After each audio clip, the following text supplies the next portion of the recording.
J'espère que la lumière sera pas trop dégueu parce que il est tard quoi.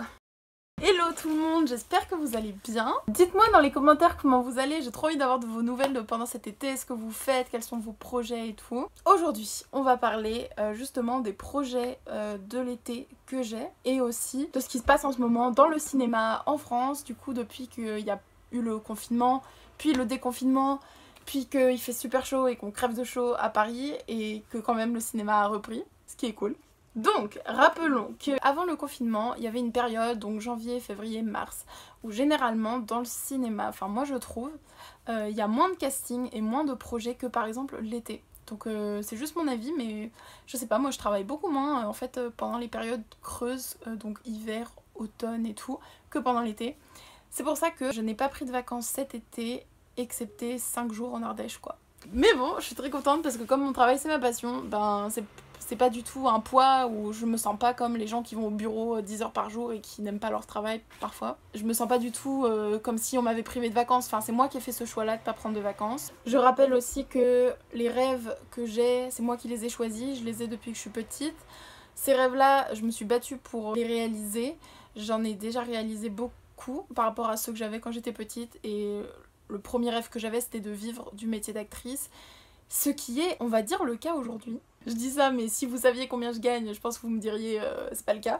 Mais moi, ça me suffit pour vivre en fait, ce que je gagne, et c'est le principal. Peut-être que je mange pas beaucoup, peut-être que je sors pas énormément, je dépense pas trop. En tout cas, ce que je gagne comme argent, ça me permet de vivre, et donc de ce point de vue-là, on peut dire que j'ai réalisé ce rêve-là. Cet été, j'ai pas pris de vacances non plus, parce que, en fait, j'ai du travail tout le temps et ça je suis trop contente parce que il y avait vraiment des périodes où j'avais pas de boulot pendant longtemps quoi. Quand je regarde tous les cachets que j'ai fait cette année, je me rends compte, il y a même par exemple le mois de décembre 2019, j'avais fait aucun cachet, zéro, donc j'avais travaillé aucun jour du mois de décembre.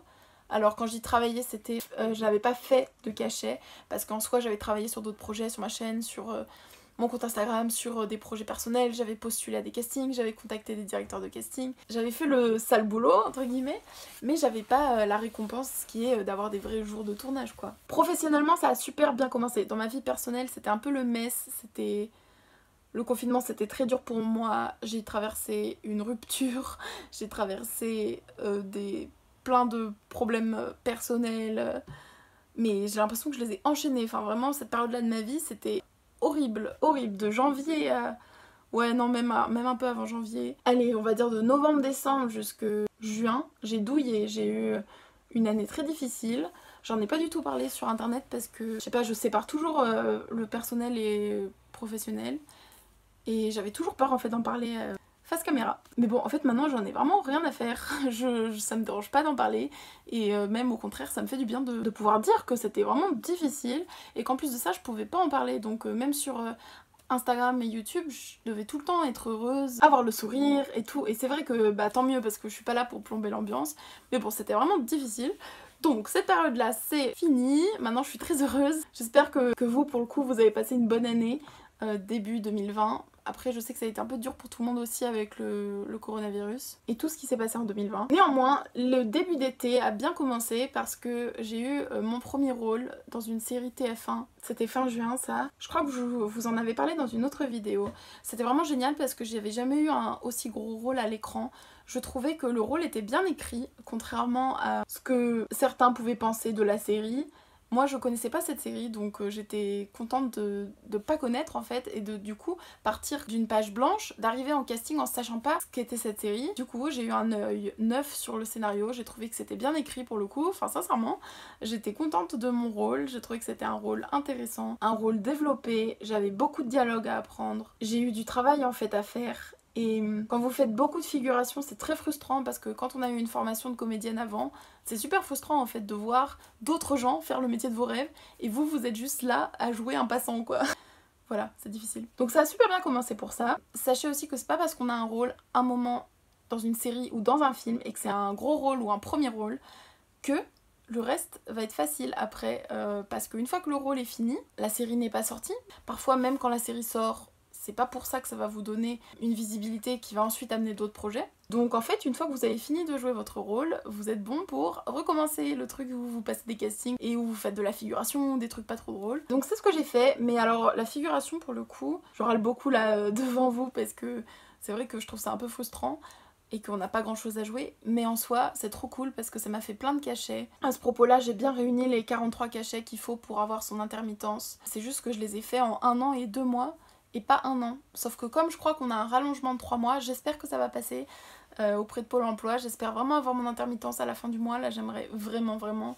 Mais bon, comme je suis ce qu'on appelle primo entrante, c'est-à-dire que j'ai jamais été intermittente auparavant, c'est compliqué parce que je sais pas si le rallongement s'applique aussi pour moi. Si certains d'entre vous sont au courant de cette réforme, je serais trop contente de savoir parce que j'ai aucune info, je sais pas du tout, j'ai cherché sur internet et je trouve des informations contraires, donc je sais pas. À côté de ce rôle, j'ai fait beaucoup de figurations, j'ai dû faire peut-être 4 ou 5 films en figuration, des figurations plus ou moins intéressantes, avec plus ou moins de choses à jouer, des figurations qui se sont parfois transformées en silhouettes. Silhouette, c'est quand vous êtes par exemple en gros plan, que vous avez une phrase à dire, qu'on vous voit plus. Donc ça c'était cool. J'ai eu un rôle dans un clip de rap avec TPM, le rappeur avec qui je travaille de temps en temps, donc c'est mon 2e clip avec lui. Qu'est-ce que j'ai fait d'autre ? J'ai un autre film où j'ai 10 jours dessus en ce moment que je tourne, qui se passe dans les années 60. J'adore. C'est trop bien. Je peux pas vous dire les noms des films en fait, c'est ça qui est frustrant, mais bon, je peux vous raconter à peu près sans donner trop de détails. C'est ça aussi qui est compliqué, c'est qu'on a des contrats de confidentialité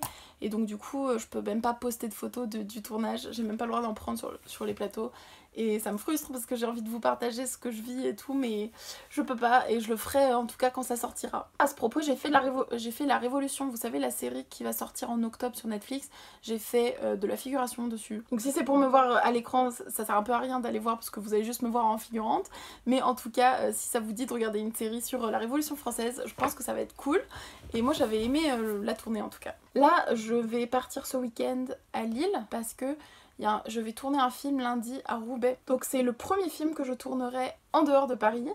Tous les autres films que j'ai faits c'était en région parisienne. Là j'ai même dit que j'habitais à Roubaix. Vraiment, genre, je sais pas si j'ai menti ou pas. Ouais, j'ai fait ce qu'on appelle un white lie en anglais, c'est-à-dire que j'ai pas précisé où j'habitais quoi. J'ai envoyé ma candidature sans dire que j'habitais à Paris et je me suis dit bon bah tant qu'ils demandent pas vu, pas pris. J'ai quand même été prise pour le film à Roubaix, donc je suppose qu'ils pensaient que j'habitais à Roubaix. Je comprends pourquoi dans les films, ils veulent toujours prendre des gens qui habitent autour du lieu de tournage. C'est parce qu'ils ont pas envie que des gens pas sérieux, comme mettons des gens qui habitent à Paris, à la dernière minute annulent leur tournage à Lille parce qu'ils ont la flemme de prendre un train de Paris à Lille quoi. Sauf que moi je sais que je suis sérieuse et je sais que à 8h tapante le matin je serai à Roubaix s'il le faut quoi. Et donc mon train bah j'ai bien prévu, je l'ai pris un jour avant, je pars un jour après, donc s'ils ont besoin de moi un jour de plus, enfin j'ai vraiment tout prévu pour que le tournage se passe bien et j'ai pris un Airbnb. Vous allez me dire bah c'est un peu idiot parce que du coup mon salaire de la journée va partir en hôtel et en train. Mais en fait non, parce que à Roubaix c'est beaucoup moins cher qu'à Paris. En tout, je m'en sors pour la moitié du salaire que j'aurais touché de la journée. Mais ça me fait un petit week-end à Lille, donc c'est cool. Et surtout, ça me fait un cachet, ce qui me permet en fait, normalement, de boucler toutes mes heures pour l'intermittence. Donc voilà, maintenant ce que je fais, c'est que je regarde même plus le lieu géographique. Tant que c'est en France, je postule. Même si c'est genre en Belgique, je postule parce que comme j'adore voyager, je me dis que c'est une bonne occasion de toute façon de faire un petit voyage. Et puis surtout qu'en ce moment, je le fais pas pour l'argent. Les jours de tournage, je les fais pour les cachets, pour avoir cette intermittence là. Cet été je crois que j'ai fait 6 ou 7 films différents avec souvent plusieurs jours, bah du coup jusqu'à 10 jours j'ai eu, ouais de 1 à 10 jours disons, dans différents domaines, que ce soit figuration, silhouette ou petit rôle ou rôle. Je suis contente parce que c'est plus varié alors qu'il y avait une période de ma vie où je faisais que de la figuration, j'en pouvais plus quoi. Mais là je suis contente, ça se varie plus. Mon objectif ce serait d'avoir mon intermittence et ensuite que l'année prochaine j'ai plus trop à faire de figuration, je pense que je vais peut-être devoir en faire un peu au début, mais ce que j'aimerais surtout c'est faire surtout des rôles parce que je trouve ça plus intéressant. Pour ce qui est des projets personnels, comme je vous ai dit, je pars pas en vacances, je suis partie en Ardèche 5 jours, c'était quand même cool.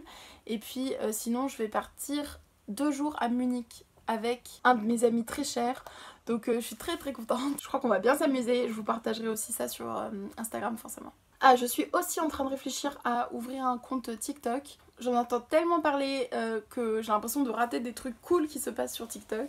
Je connais pas du tout, donc si vous avez des conseils pour moi, je serais vraiment preneuse. Je me demande bien ce que je vais pouvoir faire comme contenu, je sais pas encore ce que je vais faire. Pour l'instant, je crois que je vais juste m'inscrire, voir, tâter un peu le terrain, voir ce que c'est, et je verrai si ça me plaît vraiment et si j'ai envie de me lancer là-dessus. Je me dis qu'il faut pas non plus se forcer et que ça se trouve c'est pas pour moi quoi, donc je sais pas, je vais voir ce que ça donnera. Dites-moi comment vous allez, quel projet vous avez, si vous partez en vacances aussi, et je vous fais plein de bisous et à bientôt, bye bye.